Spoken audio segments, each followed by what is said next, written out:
gonna Google that later. I don't know. The only areas I've really lived in is here. I visited Cape Coral one time and drove down to Miami, but I didn't really get any of the full experience. We just did some fishing.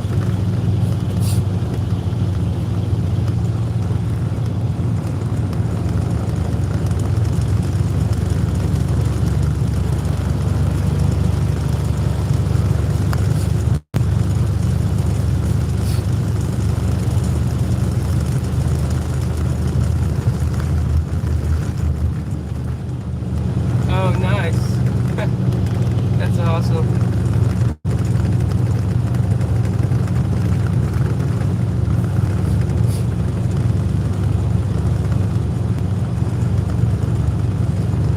Yeah, my friend I met fishing when I was in Nashville. He got an Airbnb down there, and he called me and he's like, "Hey man, you should come visit. We got an Airbnb." It was really nice. Why is this person stopping? It's a green light.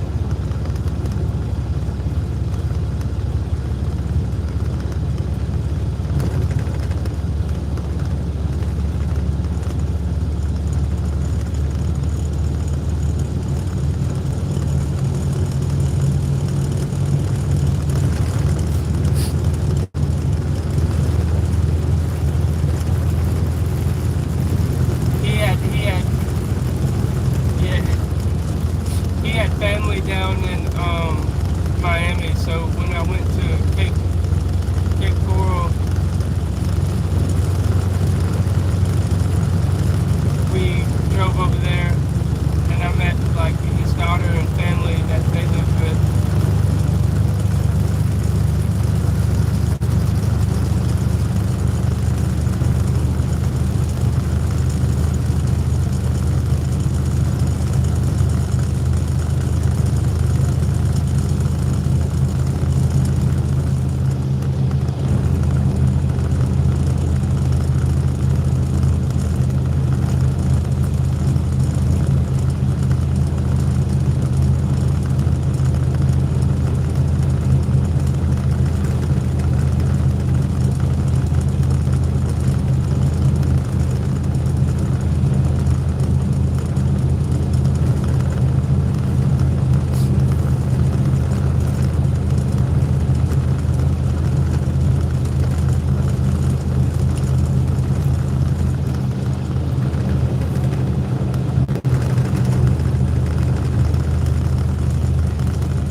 stop on a dime, and now it's changed at the worst times. It's gonna prove me wrong right now. In half a mile, turn right on 281 North Avalon Boulevard. Like that change, that was plenty of time, but it usually doesn't change like that. It'll change right when you're in the bad zone.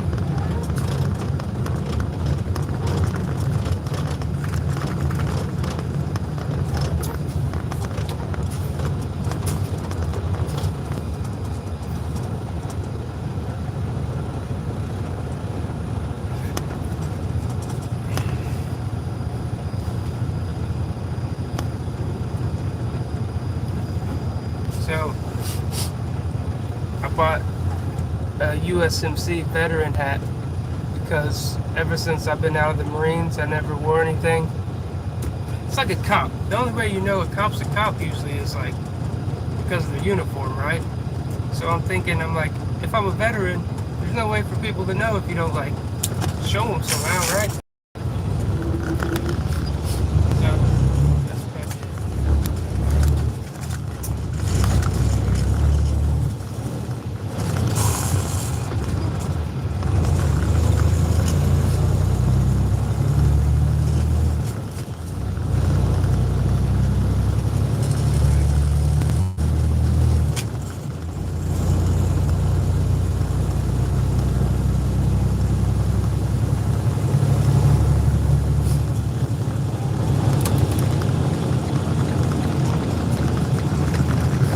Turn right onto Florida 281 North Avalon Boulevard.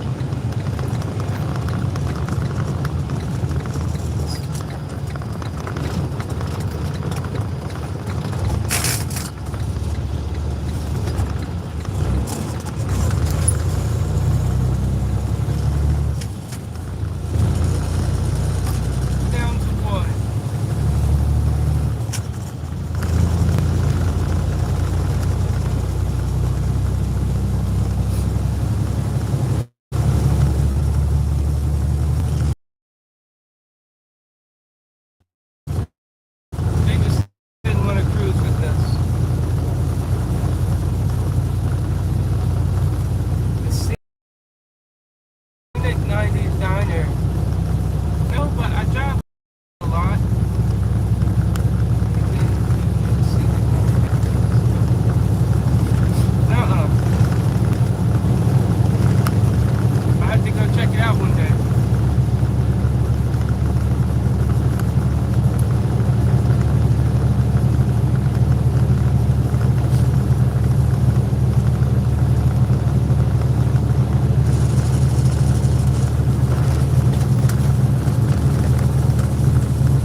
Pensacola, Florida.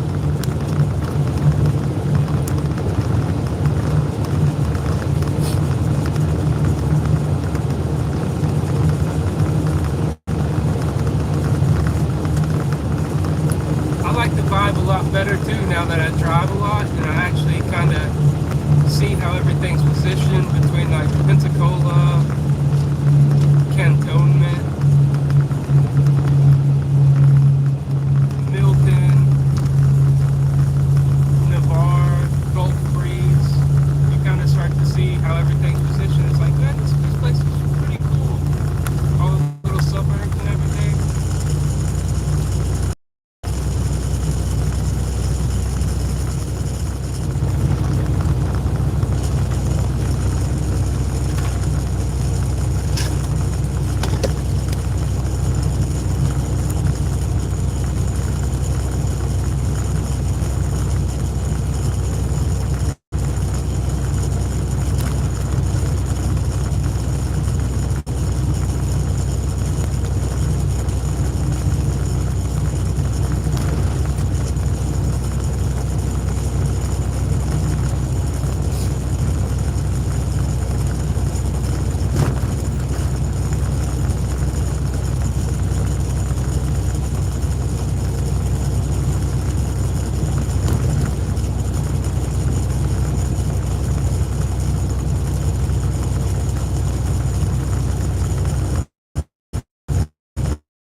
the class and take the kids to like the library and stuff, right?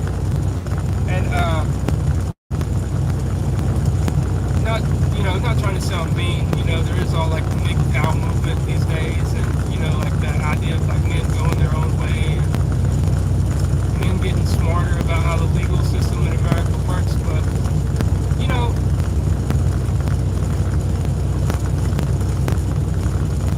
unless you're just like a savage human being, like when you own a house and property and like your woman says, she wants a divorce, you're like, okay, well, I don't want to put the kids through like complete hell and uproot them and everything.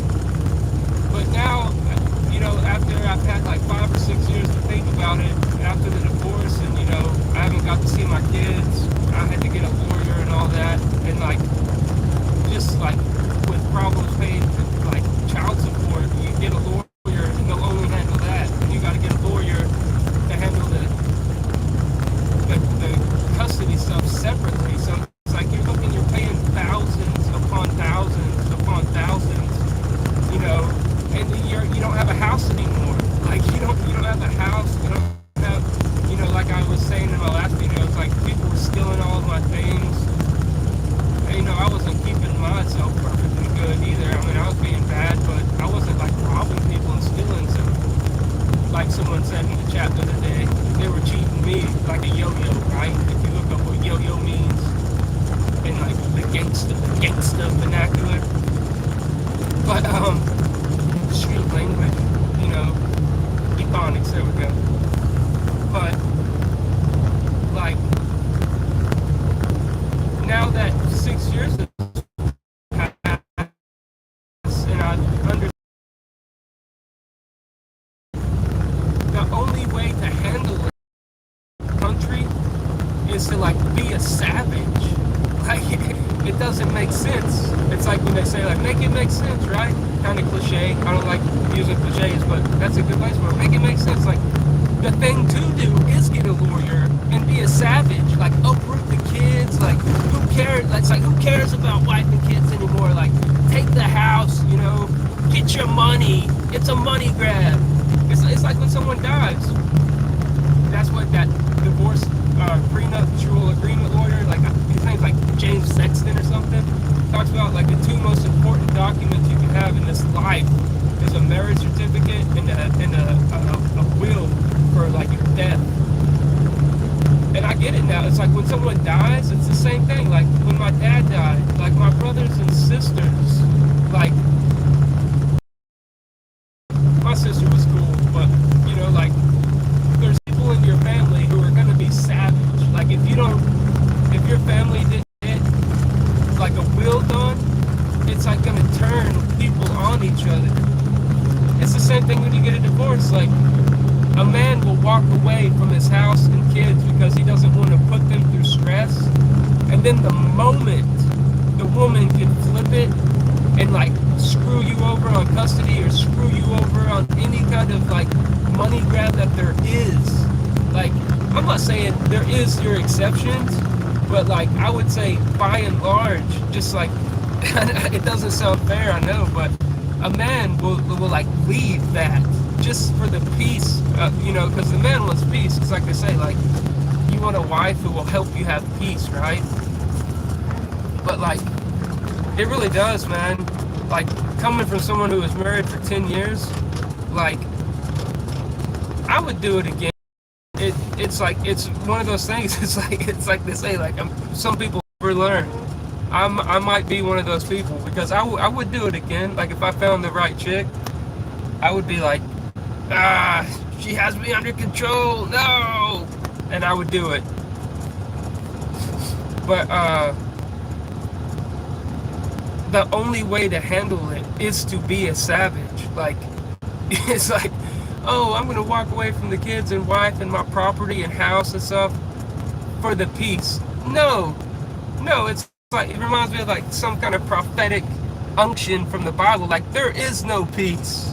Like get the lawyer, get the judge, like get your money. It's like, it's savage, but like you have to go through the lawfare. It's like if you've never been in a war, you can read about war all day. Like, that's not going to teach you, like, if someone gets blown up and you get their, like, blood and body parts on you, like if you get sprayed with someone's brain matter, no amount of reading is going to prepare you for that.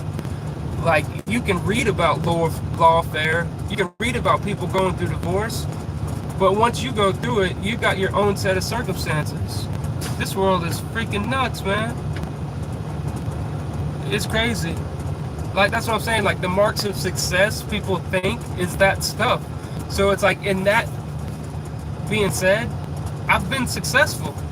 Like, I am successful. I have owned a house in 5 acres. But that's what people don't look at. It's like, I did 13 years for the Marine Corps to be able to, like, get to that level. And me and my wife made an excellent, me and my ex-wife made an excellent team, and we worked together. You know, I had, like, given her all access to my finances. Like, it was like disagreement. Like, you manage the payments of all this crap, and I don't care what you do with the money, you know? But, I mean, we were budgeting tight and, like, being really frugal, which is a good thing. Frugal implies, like, wisdom with money, but anytime you talk about wisdom with money, people think you mean stingy. It's like, no, being smart about your money isn't being stingy. You're supposed to be smart with your money. I think that's funny because, like, the way people talk smack about foreigners, they talk smack about foreigners, and but a lot of the foreigners, I've always thought that they're, like, good examples because, like, a lot of those families, like, work together very well. And even the people who, like, own America, it's people who work together with, like, families, like big families working together. Like, it's the only way to make it. Like, if 2 people would work together with their finances, they would have it made in this life. Like, I'm not talking about, like, you know, any kind of things about, like, gay or lesbian, but if you met one person who had a job, who wanted to work together, like, you could make it.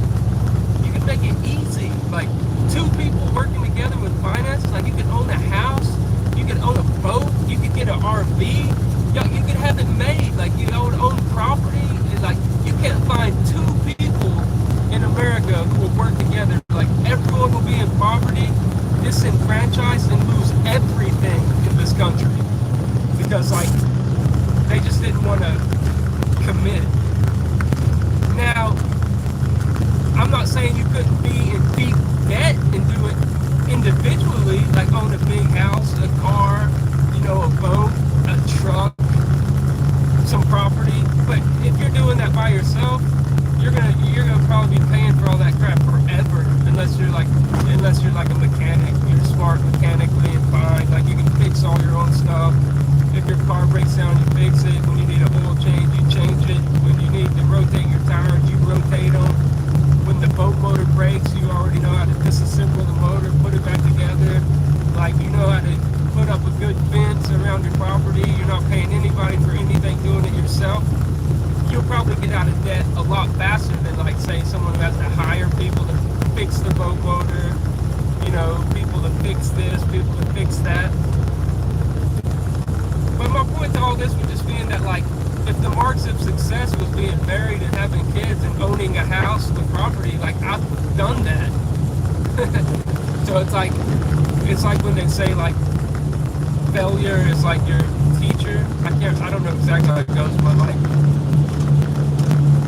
life is more about failing than it is about being successful. And, like, I understand that now. Like, failure has taught me more than, like, successes ever have.